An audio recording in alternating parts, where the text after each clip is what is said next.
The Toronto Raptors have found their next superstar as Brandon Ingram just put on a performance that is turning heads across the NBA and silencing doubters on that blockbuster trade the Raptors made last year. So we'll discuss that, including all of the insane storylines that are going on with the Toronto Raptors right now, as yes, this team has just solidified themselves as the top 2 seed out there in the Eastern Conference, beating the Cleveland Cavaliers. Yes, we had that position coming into the game, but you really created some separation against the Cavs after this big win, and you sent a serious message to the entire NBA off the back of Brandon Ingram's just dominant performance. So we'll break down all of that out here in this video, but before we do, folks, I have a big announcement because we are very, very close to 40,000 subscribers, and we have a mission to try to get there tonight. We got a big boost out there during the stream today, but as we're recording, we're at 39,972 subscribers. Our goal is 40,000, so comment down below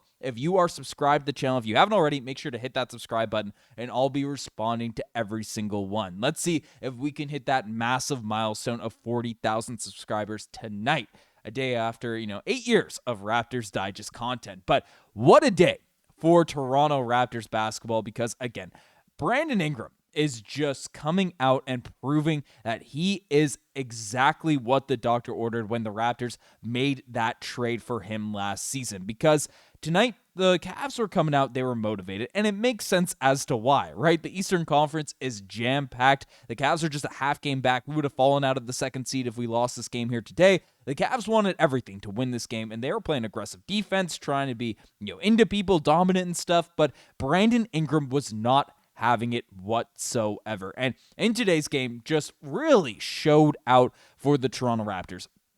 37 points, 7 rebounds, 2 assists, went 15 to 30 shooting from the field, ended up hitting 5 of 11 from the three-point line, had a random, stretch of 3 missed free throws, which you rarely see from such a good, mid-range shooter, free throw shooter like Brandon Ingram. But, with the ball in his hand so much, had 4 turnovers, is a plus 11 for the game, and really just all around was dominant for this Raptors group, and showed tonight those superstar tendencies when things aren't going your way, when you have a Cavs team that is really effective out there on the defensive end, that can do a lot of things out there on their squad, right? He was able to get to his spots, pick and choose his moments, and was really, really effective for this Raptors group. And you gotta sing the praises of a guy that's coming in, was doubted, dealt with so many injuries, was on the trade market, and no one wanted him. And then he traded to the Toronto Raptors, re-signed, and people were criticizing the contract. You have to give serious praise, serious love to a guy that's able to come out there and then, frankly, do it even the entire season, right? And Brandon Ingram has been awesome for this squad this entire year. I mean, we take a look at his season stats, right? Again, these aren't the Brandon Ingram season stats. These are just what he had in today's game, but specifically for this entire year, if we're taking a look at his season stats, 22 points per game, 5.8 rebounds, 4 assists per night, which are all in the upper echelon. He has a very solid true shooting percentage for a guy, that is taking that high volume of jump shots, but, in, not playing overly amount of minutes, only 33 minutes, which is just 38th in the NBA for a star player. That isn't what you'd expect, but, the three-point shot, it's been struggling a little bit as of late, or over the course of the season, it's improved as of late, and overall has just been really, really effective for this team. And defensively is bringing it. He's added some muscle to start off this year, and averaging 1.1 steals per night, 0.7 blocks.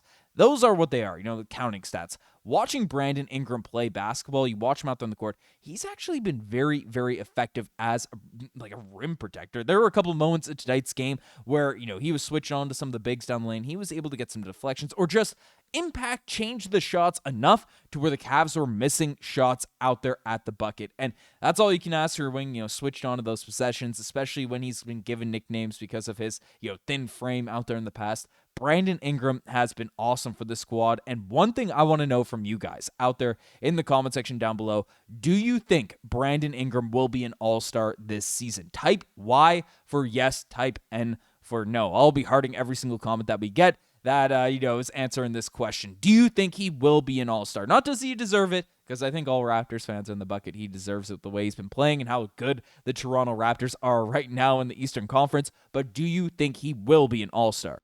Comment Y for yes and N for no. But it wasn't just Brandon Ingram in this game, and the Raptors really just had a very, very strong all-around performance against a Cavs team that were very, motivated to get this W again. Like, we saw the standings. We saw that the Raptors have gotten the best of the Cavs a few times this year. So they were locked in trying to get this win. But all around, this entire squad was locked in. One guy I want to talk about, folks. You know who I'm going to be gassing up out here in this video. And it's for all of us Sheadheads out here right now. Y'all hide this, the Sheadheads so the full animation plays.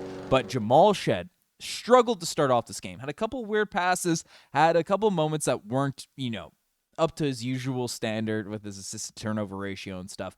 But overall, you felt the impact of what Jamal Shead was able to do in this game. And, he was really effective once it really came down to it in terms of winning time and making big plays, big moments for this squad. Because overall in this one, had 9 points, 7 assists in this game, 1 steal, only 1 turnover, and that was, it was 1 noticeable turnover, but knocked down a very timely 3-point shot, was a plus 14 in this game. And one thing that has just been a lineup that has me very, very pumped up to watch is him and Immanuel Quickley getting out there on the court together, because IQ has been hitting some good threes. He was a bit overzealous on the 3-point shot today, took a lot of quick transition ones, so his percentage wasn't great in this game, but 11.6 rebounds and 7 assists for IQ, plus 11, and the plus 11 was really because he was able to come out and swing games, get to his spots, get some paint touches, and when he wasn't forcing up threes, he was making some actually very solid decisions. And IQ and Jamal Shead being able to be out there in these games, play together, playing these lineups, with RJ Barrett out injured, and we have an update on his injury status. The lineup I really like out there on the court is IQ and Jamal Shead in the backcourt. We'll talk about these guys that had some opportunities in this game, because I posed the question going into this one: who's going to need to step up in RJ Barrett's injury? Would it be Gradey, Dick, Jakob, Walter, Ochai, Jameson, Battle, and stuff? But it was really Jamal Shead, who's the point guard, the backup point guard, was playing some moving IQ to the 2, and that was getting the extra little bit of minutes in this game. But it wasn't just him. Jakob Walter did get some run, and didn't I feel take advantage of the opportunity of RJ Barrett being out, but had 5 points, 3 rebounds. The shots weren't going in, but I thought he was hustling and being aggressive in different areas. It was a -4 in this game, but he wasn't as bad as the guy that we'll talk about now, Gradey Dick, because Gradey in this one, 0-5 shooting from the field, 0-3 shooting from the 3-point line.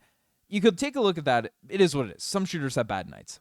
There were a few defensive possessions where Gradey Dick just didn't have it. He wasn't focused. He was just reaching in on defense. And then, different guys out there on the Cleveland Cavaliers were just blowing by him. So a really not a strong performance out there from Gradey Dick. Not ideal from this group. And I mean, we take a look at this roster. We take a look at this team who is so loaded out there on the wings right now, right? The Raptors just have so many guys waiting for minutes, itching for minutes. I know Gradey Dick has so much potential. He's shown flashes of greatness and improvements on the defensive end this season. But you have stinkers like this, not just in the stat line, but also in the effort line. Things aren't going to go your way a ton in terms of, getting this stuff going. But overall, the guard defense, the guard pressure, what they've been doing, specifically from Jamal Shead, was fantastic. And what they were able to hold Donovan Mitchell to, because Donovan Mitchell was a key piece coming into this game.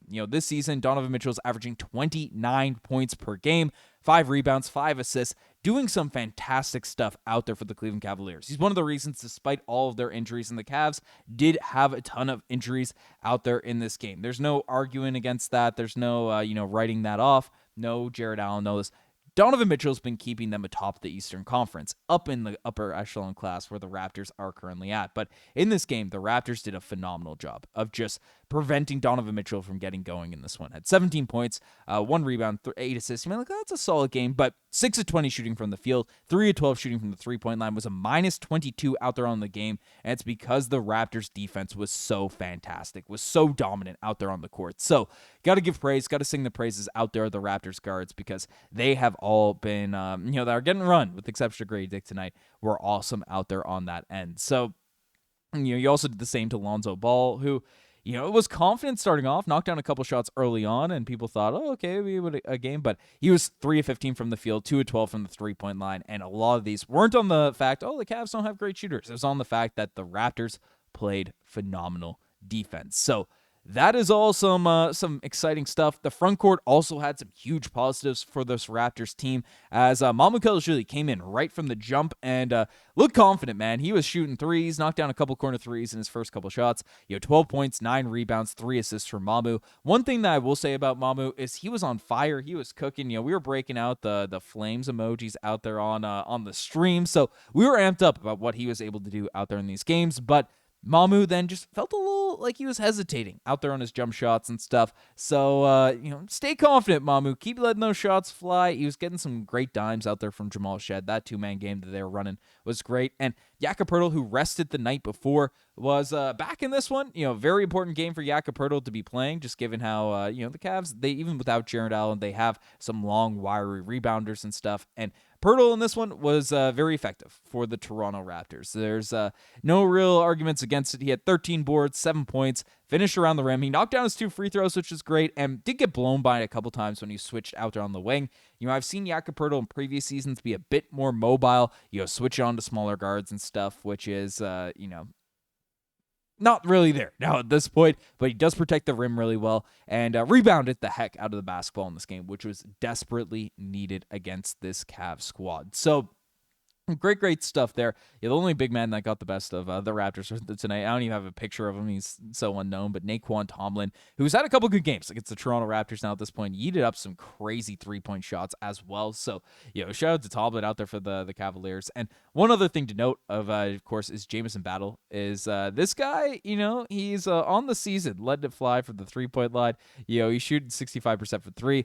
Got 3 points out there in this one. Got like 30 seconds. Like I fouled a three-point shot that pulled basically immediately. But I don't know. Shout out Jameson Battle. He's a guy that's also going to be fighting with the Gradey Dicks of the world and these guys for some extra run on this team. But other than that, pretty well everyone had some solid performances. Murray Boyles gave 11 good hard minutes, played some tough defense out there. Jamal Shead was fantastic. Ochai Agbaji had 4 points. It was a good game. Great game for the Toronto Raptors, all around strong performance. And now, again, we take a look at the Eastern Conference. You are second out there in the East. You're a game up on the Miami Heat, who Norman Powell's dealing with some injuries there right now. And the Raptors' schedule moving forward, they have an opportunity to really take advantage of what's going on, of what's happening with this team, right? Like, you take a look at the schedule that we have coming up. You just beat the Cleveland Cavaliers. You're facing the Pacers next, the Charlotte Hornets, the New York Knicks, who will be a tough matchup, a good test for the Raptors. But then the Blazers and the Lakers, who have been, solid out there in the West. The Blazers have struggled a little bit as of late, and then the Hornets and Celtics again. These are all winnable games for the Toronto Raptors. You're 13-5 right now. You have the 13th easiest schedule in the NBA coming up. You got past a lot of your easier games, so the schedule will get a little bit tougher for this squad. You're crushing the below 500 teams. You're 7-2 against them in 2 of those games without Jakob Poeltl.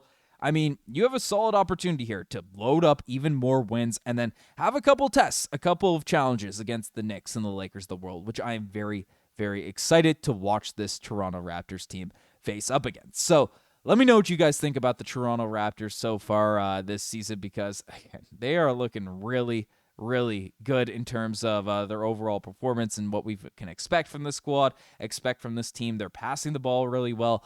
Overall, how the stats are looking now at this point, right? The Raptors, 120 points per game, which is 6th in the NBA. They are first in the entire NBA in assists per night, so you're leading the league in that avenue, right? You're not turning over the ball too much, which is usually a thing for high assist teams. You're stealing the ball. You're doing everything out there on the basketball court. You're effective from the field. You're knocking down threes, and you have a pretty middle-of-the-pack strength of schedule. So it's a very good position for the Toronto Raptors to be in. They're racking up W's. They're getting some wins. So I am very, very excited to see what this Toronto Raptors team is going to do in the next few weeks. So let me know what you guys think. Again, I'll remind everyone that we have that subscriber goal, especially if you made it this far. As of recording, 39,972 subscribers. Can we get to 40,000 out there on this video? I believe we can, especially if you've been here for 14 minutes yapping about this game.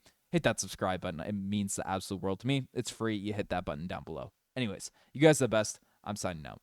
Cheers.